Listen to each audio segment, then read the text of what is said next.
čia yra žmogus, kuris sako, kad aš esu miegalė, slepiasi dabar, nes nori dar pamiegoti, nors jau yra beveik 11 valandų. Išvaro monstras iš parkingo. Taip, tai irgi kemperis. Žemė net drebėjo, kai šalia pravažiavo. Jisai pypsi, kai atgal važiuoja. Taigi vakar įvyko tikrasis kur noriu ten važiuoju epizodas, nes važiuojant link mūsų tikslo ir likus jau 30 km, tolumoje pamačiau miestelį, kurio viduryje buvo kažkokia pilis. Atrodė visai įdomi ir sakau Deiviui, palauk, gal paguglinam, gal kažkas tame miestelyje yra gražaus. Ir dar nespėjus man paguglinti, aš matau, kaip mes jau išsukom iš autostrados. Sakau, palauk, aš dar nepaguglinau, sako Deivis, ai, kol paguglinsi, tai pravažiuosim mes šitą miestelį. Sukam ir viskas.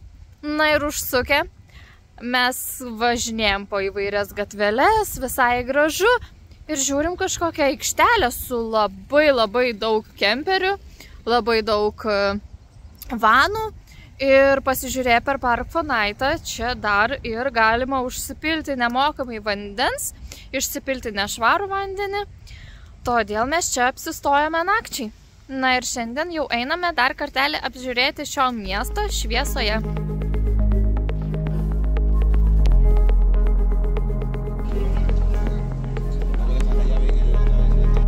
Vakar atvažiavome į šį miestelį gan vėlai, todėl pilies negalėjome aplankyti, bet eisime į ją šiandien, todėl perkame dabar bilietus.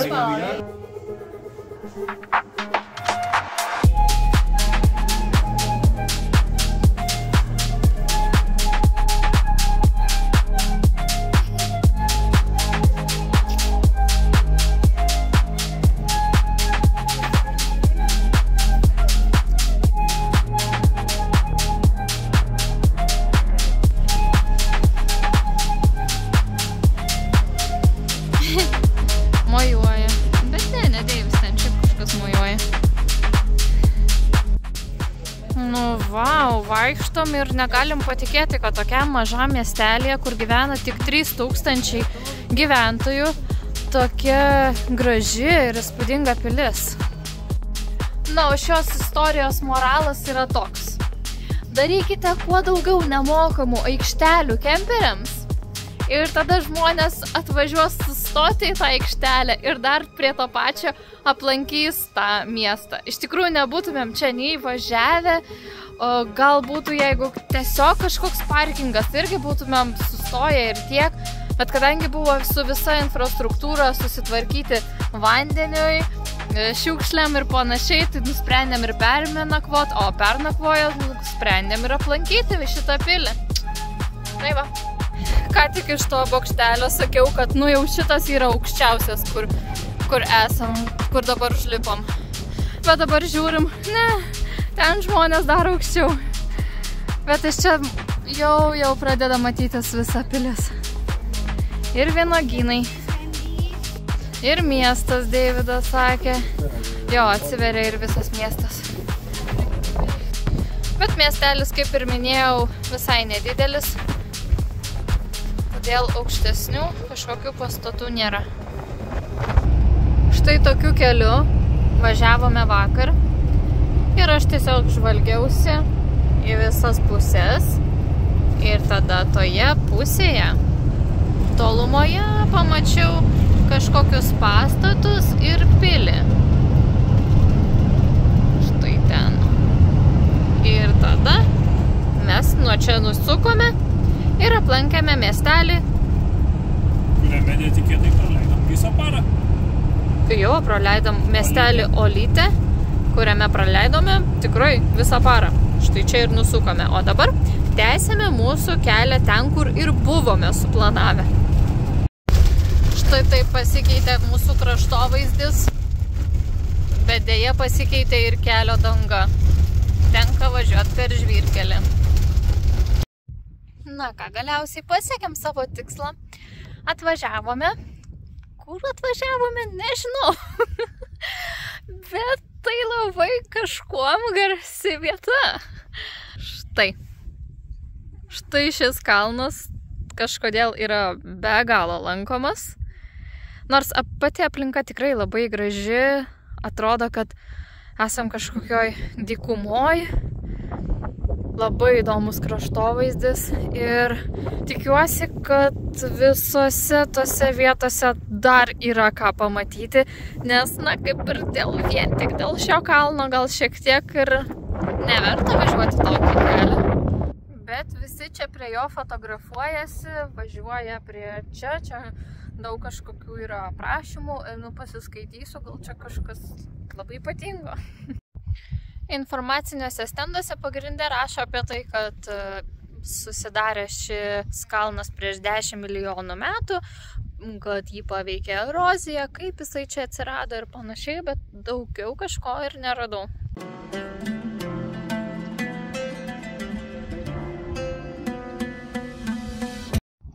Na gerai, pavaikštinėjus čia aplinkui, gal ir tikrai yra įdomių, tokių neįprastų vietų.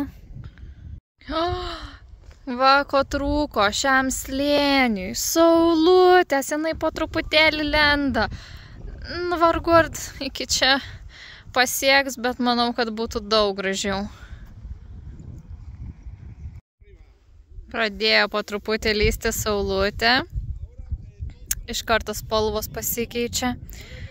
Na ir tikrai įspūdinga vieta.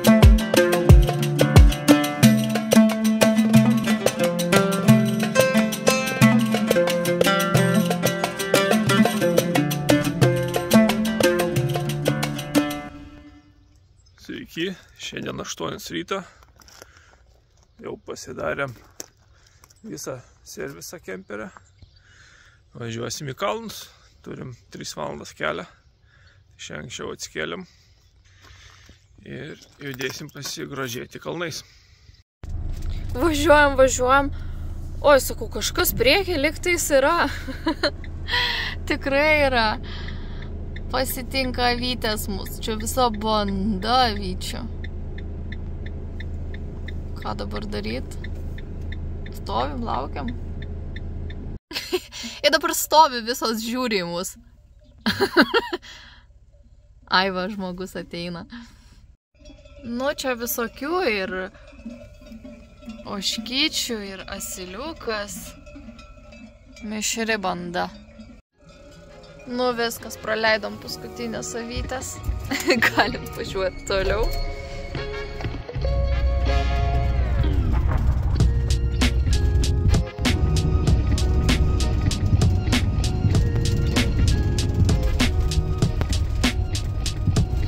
Gražus kelias.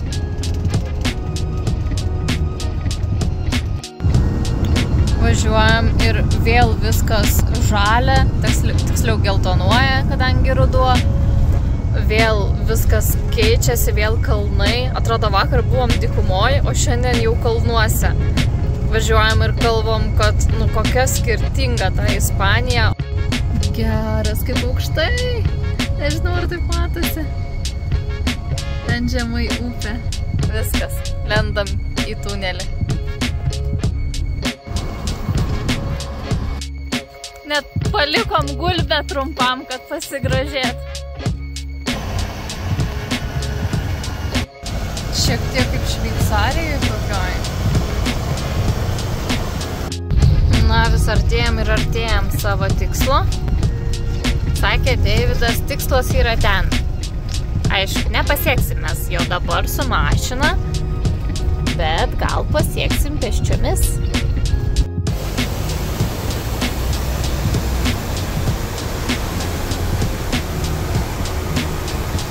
Nu jau neiškentėm, truputėlį staptelėjom. Paliest vandenuką. Šaltas? Dar liko iki tikslo 10 minučių kelio, bet žiauriai gražu. Jau pasilgom tokių vaizdų. Nu, viskas. Atvažiavome. Let's go. Einam apsižvalgyti, jau matau kaip gražu. Trakt. Tadam. Štai čia planuojame ir praleisti netgi nakvynę. Eina savo, kur tik žiūri, ten gražu.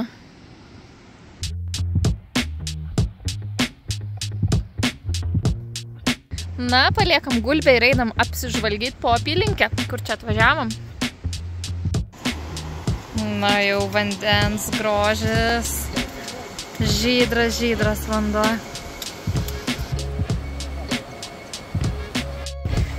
Apsižvalgiam ir nusprendėm, kad turim laiko įveikti nedidelį žygį.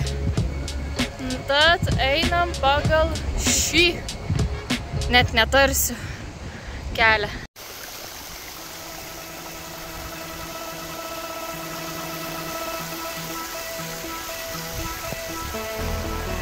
Kelias visai neblogas, bet gan šlapias.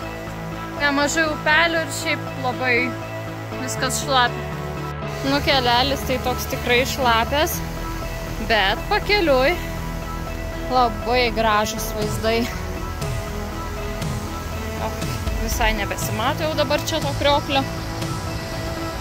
Na, bet girdisi tik tai tikrai.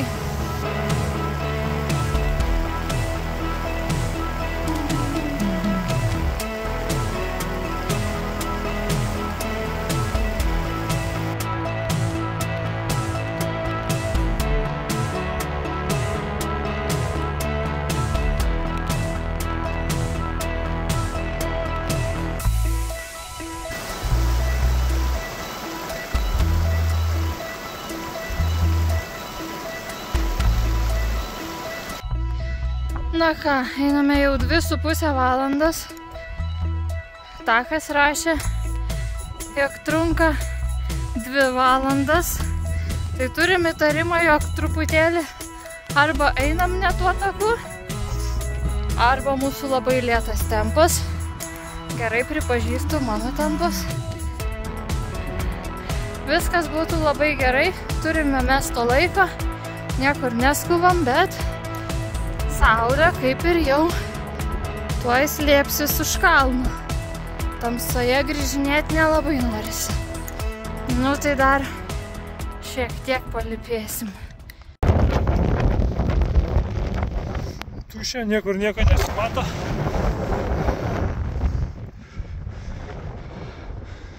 Tikslo neradom. Tikėjausi, kad bus žiūriukas šiandien jau.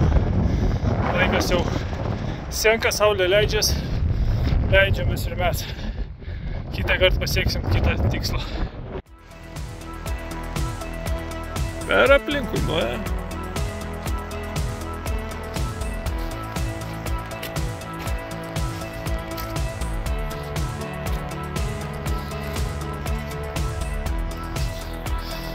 Gražu.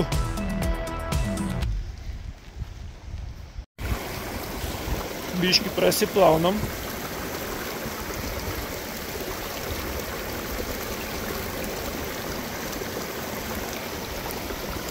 Все, gerai.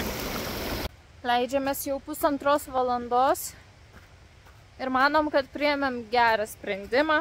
Aišku, labai gaila, kad nepasiekėm viršūnės. Na, liko paskutinioji miško atkarpa ir jau visai prieblanda. Aišku, žiūriu telefonas, tai taip pašviesina viską.